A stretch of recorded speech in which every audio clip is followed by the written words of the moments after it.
Okay, so let me just try and sum up there.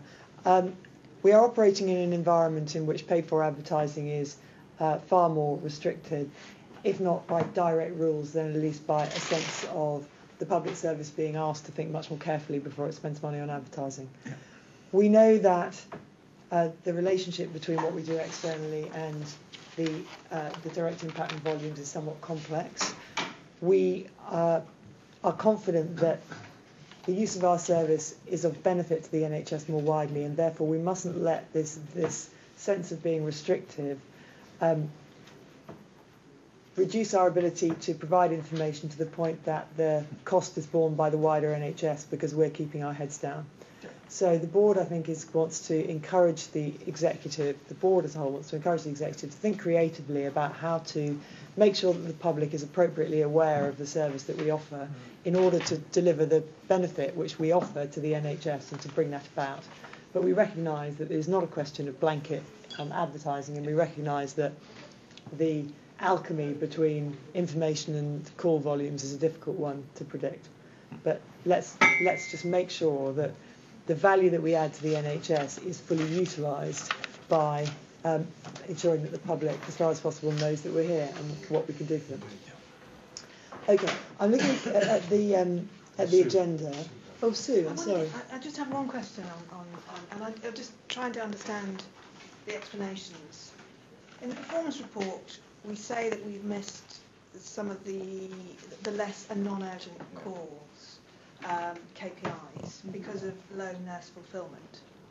And yet when I look at the KPI scorecard, under the recruitment and retention, we've got projected fulfilment of nurse staffing requirements at 112%. And my understanding of it was we were sort of holding on nurse recruitment and we've got lower call volumes. And to me, there seems to be an inconsistency in the explanation. Presumably that's a timing issue. Renee?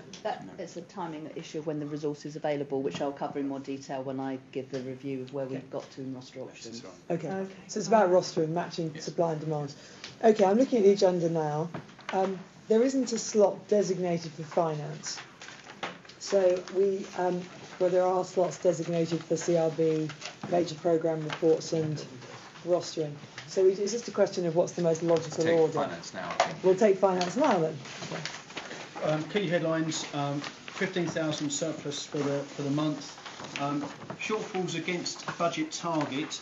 In terms of income, the main issue for us is around the locally commissioned service, which is a reflection of the contracts that we've lost and are forecast to lose during the course of this year, which we've recognised, worked hard to actually quantify and establish the underlying issue for us in terms of financial value this year, and we've worked together with colleagues to put together an action plan in order to fulfil the income shortfall and to cover any income reductions as a result of call volumes reducing.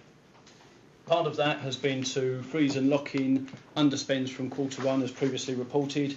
We've established our contingency reserves that we've got in place from the start of the year, and we've levied a further savings target across all business support and non-frontline services equivalent to 9% of paid budgets, and we have had savings schemes coming back against those savings targets. So those will be reflected in budgets from September as part of our mid-year review, and we will be putting that and reporting that within the September report. I believe overall we will be in a position at that stage, I would hope to actually see a reduction in the risk rating that we've applied to our financial position forecast for the end of the year. So I just wanted to give the board the assurance that we recognise where our issues are, we've acted on it swiftly, and all colleagues are signed up to delivering our financial performance by the end of this financial year. Sue? No? No, it's fine. Excellent. I just said, Peter. well, it's just that, thank you for that. That's reassuring. I do think that is a reassuring comment. But I'd say we are backloaded in the year for these financial savings to come through. I mentioned it last time, and I do think perhaps in the next meeting we could just have a bit more about how assured you are of delivering those, because we can be caught very forward with that. Yeah. Thank you. Good points, thank you very much. Nick? It actually builds on that, I think, Peter, because the judgment that I took together with particularly Renette, Roger and Trevor we face a reduction in the forecast volume of calls that are coming in, and the financial effect of that is a reduction in the income coming into the organisation. Actually, at the start of the year, in our business planning and then looking at the risks and potential mitigations, we identified that that was a possibility. And at that stage, we said, well, it's very easy in concept. If we see a reduction in calls, we would reduce the capacity to answer and handle those calls, and that will reduce the costs, and therefore that's the mitigation. In fact, what we've done is to leave the frontline staffing budget exactly as it was based on the call forecasts at the beginning of the year, and have not downrated frontline staffing budgets in accordance with the reduction in the call forecasts. Essentially, that's for a number of reasons. The first is not to destabilise the front line when actually we're doing a load of other things as well. Secondly, it may be that some of our volume communications campaigns will come into being, and therefore we would be foolish to have cut our capacity even further. Also, as you point out, there are a number of productivity gains that need to come through during the course of the remainder of the year. And if what we had done is reduced frontline staffing by a substantial amount, then that it would have added to the risk of non-delivery of those. Yeah. And finally, we've made a potential problem into an opportunity, because we'd set ourselves a target of reducing our management overhead cost by 30% in terms of run rate by the end of this year.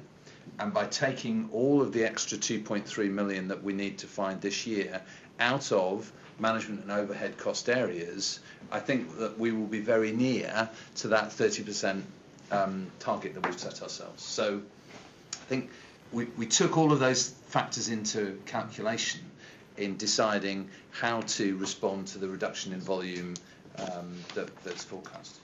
Louisa. And so I'm almost embarrassed to ask this question, but why have we got a drop in volume of calls?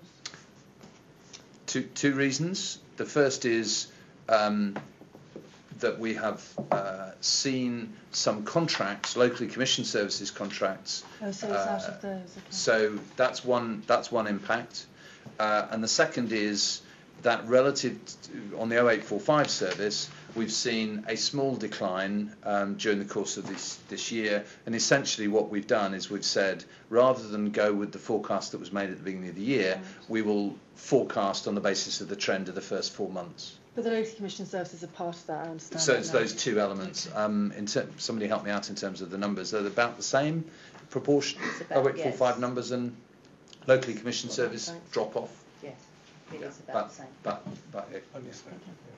it's higher proportionally for the locally commissioned services in terms of the drop in call volumes, because there's less of them.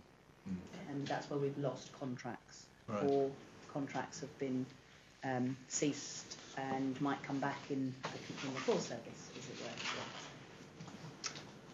Okay, thank you. Shall we then move on from finance, unless anyone has any more questions, and go on to pick up the rest of the performance issues?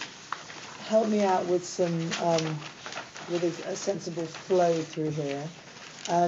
So I've got sickness, CRB. Should we do those next, Roger? Thank you, Chair.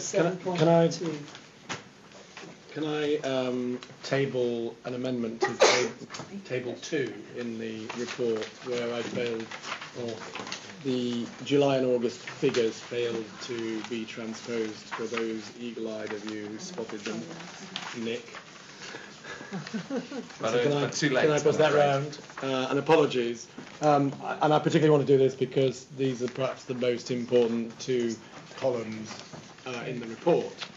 So I'll pause before I continue. Please do. That's good news. Okay. Well, as you know, I'm resolutely against tabling any papers in the meeting, but I kind of let you off because I didn't notice that it didn't have the right figures in it. So I think definitely I apologise, think you win Chair. on that one. Really regretful.